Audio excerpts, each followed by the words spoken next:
Vladimir Putin has just trapped Russia in the worst business deal of the century. He is desperately building a massive $50 billion pipeline to supply energy to China. However, Beijing, they completely hijacked the negotiations, forcing a brutal 80% revenue cut. But this extreme discount, it strips away $10 billion from Russia's expected annual revenues. That missing cash, that equals nearly half of Russia's entire annual education budget. But worse still, that pipeline, it now costs double the entire market value of Gazprom. Now, to fund this massive deficit, the Kremlin, incredibly enough, is raiding its own domestic banks. But those local banks, they're already facing a catastrophic $30 billion cash shortage. So the Russian people, they will ultimately pay for China's cheap energy through soaring taxes. Vladimir Putin did not secure a powerful new ally in Asia. He engineered a permanent financial hostage situation where he is the hostage. Now, we are watching as a $50 billion pipeline is quietly destroying the Russian economy from within. My name is Dr. Jason Smart, a Kiev Post special correspondent and a national security advisor. Russians in the recent past have been quite afraid of the economic situation in their country. They realize that things are going south quickly. In fact, we saw that $6.5 billion withdrawn by Russians in the first 16 days of July 2026. That exceeded the $6.1 billion they took out in June. Cash left Russian banks at record rates. In fact, it worked out to about $17 million every single hour heading out of the banks. And those banks, they understand that's a problem. When everybody's pulling out their money and there's no expectation that more money will be coming back in, you've got big problems. Considering also the fact that today, Russians aren't paying back their loans to the banks. Banks are now in the red. But the Bank of Russia, it has injected about $12.8 billion through July in its repo operations. That are injections of cash from the central bank. But the banks, they owe the central bank itself about $67 billion as of last week. Their debt, it briefly exceeded $83 billion just last week as well. Now, existing borrowers are already struggling to repay the lenders. Non-performing loans, they exceeded 11% by April. About 1 in 6 small businesses is already behind on their bank payments. Now, Vladimir Putin, he might have just added $50 billion to Gazprom as part of that borrowing demand. Incredibly enough, Vladimir Putin has done something that you would think is impossible. You can have the ability to sell something like gas and still lose money. It will cost you money, the sort of a deal that Vladimir Putin is making. Quite the businessman that he is. So it seems that he's not just a great military strategist with his 3-day special military operations. He also knows how to bankrupt his own country. But when you look at the deal and you look at what's going on with the Russian banks, you realize it's actually something much bigger, much more important. This is not about selling gas. This is about Russia's very future. Because what is going on now? The lack of liquidity in the banks, what's going on in the central bank, what's going on in the Russian markets, they all point in just one direction. That Russia today, it's on the brink, and Putin himself may have just pushed into the abyss. Help us get the world the truth of what's really happening right now in Russia. That right now, it is taking a beating and is losing in Ukraine. Ukraine is winning. All I ask for you is to do one simple thing to help us. This channel's existed for less than 15 months, and we're just short of 300,000 subscribers. Please subscribe right now so more people know the truth. And please consider also becoming a channel member. But be sure also to like this video, hype this video, leave your comments below, and share it with others. We greatly appreciate it. So the negotiations have been ongoing for a long time between the Chinese and the Russians. They still have not reached a final agreement. But as of late, Moscow was seeking about $12.5 billion of sales annually. Beijing, it wanted a discount. How much of a discount? It wanted to buy gas for the same price that Russians buy gas inside of Russia. They want to pay about $2.5 billion versus the $12.5 billion that Moscow had wanted. Now, the reaction of this in the Russian markets was, probably not surprisingly, one of complete shock. We saw Gazprom shares totally collapse.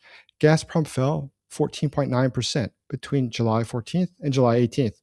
Now, there was a slight rebound on July 18th, but the sell off in total, it erased about $4.2 billion in market value. Gazprom today is worth only about $24 billion. Keep in mind, this is one of the most important companies in Russia. Russia doesn't have a lot of very profitable companies, it doesn't have a lot of very famous companies. This is one company that most people have actually heard of. Gazprom, though, it's going to have to be going to the banks and start begging for money. Russian banks will have to fund a project that is today worth 2 times more than the company seeking money to pay for it. Now, where it gets even more interesting is Gazprom's tale of woe. It has just gotten worse for it time and again. As you know, after 2022, Gazprom lost a lot of its market in Europe. In fact, it went down 88%, the sales to Europe. China, it only replaced about 26% of what had been Europe's former demand. So Russia has no comparable customer, and there's no one else it can readily turn to. Unlike oil, which is pretty easy to ship globally, especially when you have things like the Shadow Fleet, gas, it usually works through pipelines. And it usually works with countries like Europe, which are nearby, countries like what we see next door in China. Hence why they wanted to have the Power of Siberia project. The idea was that they would just be able to directly send the gas from Russia, from Siberia, right into China. The Chinese, they are though understand how this game works. They know that Russia today is desperate. And if a country is desperate, that means that you could definitely get a better deal if you give it more time, if you put more pressure, because Russia has no other option. Now, let's remember very clearly how Vladimir Putin has painted the relationship with China. He has routinely said that China is their ally, that they have a friendship that will endure throughout the generations. But we're seeing that the Chinese, they just like to get cheap things from Russia. They don't really care what happens to Russia. And far from being allies, they are just making sure they profit from Russia's woes. China's proposed pipeline, it would generate only about $2.5 billion annually. Now, when you consider what they were making before, that is, the Russians were making before from Europe, that was about $33 billion before. China, 2.5 is what they're offering. That's not enough for Russia to really get ahead. It's not enough for their ability to have any sort of substantial business. But the pipeline itself, it would cost about $50 billion. So China would provide about $2.5 billion in annual gross revenue. The construction cost, they would equal 20 years of gross Chinese revenue. That is not a good deal. But time and again, we see that Vladimir Putin is attracted to bad deals.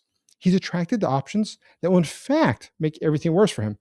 We see within Russia itself. We see that today, the elites are fleeing the country. According to an article that came out on Bloomberg, there's increasing numbers trying to get to the Gulf states. They're taking the assets out of Russia. They're desperate to ditch the rubles for gold, to have their money in funds in the Gulf states, to buy crypto, to have real estate in other countries, to have everything but their money inside of Russia. And that's because today Vladimir Putin is going after the elites, trying to steal their money.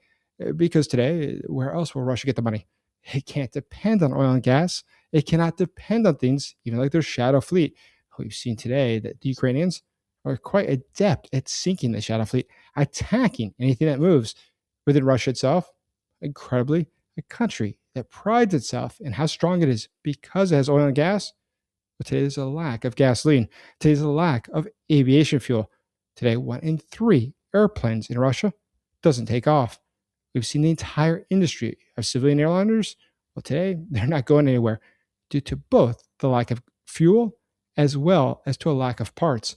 But that's just a larger problem within Russia, a problem introduced by Putin's bad decision making. Now, if we look at Gazprom, the prized company of Vladimir Putin, it's already carrying about $73 billion in debt. For Russia, that's a substantial amount of money. Remember, their entire education budget at the federal level per year, it's only 20 billion and change. So $73 billion in debt, that's almost double all of Russian spending for education and healthcare on the federal level per year. But if they build this pipeline, that pipeline would add another 69% to that burden. It cost equals 2.1 times Gazprom's current market value. I just read these numbers and it shocks me. the more I think about it, how could somebody get into a deal? I think this is going to be their savior. And this will get them out of the problem. And you see Xi looking at Putin, thinking, oh, what a fool. I have him now. At least that's what I see when I saw the meeting just recently. In those meetings, we saw time and again how the Chinese counterparts, they were less than enthusiastic about the Russians. They seemed to take quite a bit of pleasure in the fact that Putin was a lesser partner, that Vladimir Putin could do nothing about it, and that Vladimir Putin had to come and to beg to grovel before them. But when as he grovels before them, there's something else we see. We see that it is all for a singular reason. There is no one else in the world today who can possibly help Russia with the significant problems that Russia is facing. Only the Chinese might be able to come to their salvation. But the Chinese, they seem that they're not going to be doing that anytime soon. And in fact, they're going to be doing something else. They today are demanding other sorts of discounts from the Russians. They're demanding even things like with the import of oil they're getting, more discounts. But with those discounts that they're getting, there's something even more exciting. They've gotten recently even greater cuts. The reason is simple. Now, today, the Chinese refine oil, which then they sell back to the Russians. So just imagine that. Russia, the great producer of oil and gas, today is buying its gas from China. But let's take it a step further. Let's imagine what this means in the long term. What does this mean for the ability of Russia to keep trucking? Well, we have to understand that the central bank funding, it can replace some of the missing liquidity we see in the banking system, but it cannot replace the capital that's been destroyed by the lack of investment, by the money that's being pulled out that's never going to come back, or from the huge number of loans that today people are defaulting on. With all the things going bust at one time, there's increasing concern within Russia about the lack of collateral that the banks have. The fact that the banks tomorrow could face a true situation of collapse. It's well within reason that we could see something like bank runs in Russia. Remember, this July, the Russian government, it's up on billions of dollars of debt that it owes. And if it does not manage to pay the debts it owes for its budget, the massive deficits it's running, well, that will mean that it's left with only a couple options. One is hyperinflation. It can print more rubles to try to cover its debts. But hyperinflation, that will wreck your economy.